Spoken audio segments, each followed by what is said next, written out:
In this lesson, we will learn how to test for the presence of water.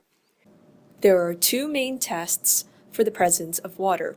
Note that these tests do not confirm the purity of water, only its presence.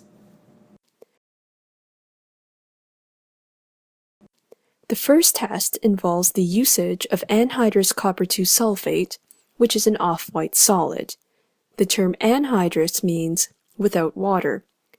In the presence of water, anhydrous copper 2 sulfate becomes hydrated copper 2 sulfate, which is bright blue. The term hydrated means with water. Another method to test for water is by using cobalt 2 chloride paper, which turns from light blue to pink in the presence of water.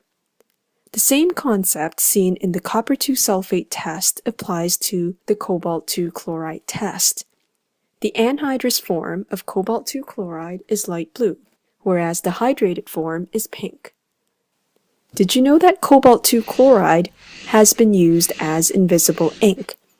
How do you think this is possible, keeping in mind what you already know about it? Let's pause the lesson to think about it, and press play when you are done.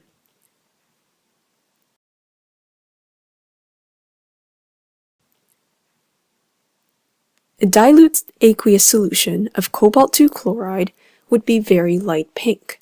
When written on paper, it will not show, hence the writing is invisible. Heating the paper will dehydrate the cobalt 2 chloride, turning it blue.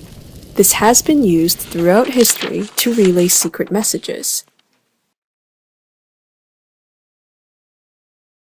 In summary, anhydrous copper 2 sulfate and cobalt 2 chloride can be used to detect the presence of water. The color changes observed are off-white to bright blue for copper 2 sulfate and light blue to pink for cobalt 2 chloride.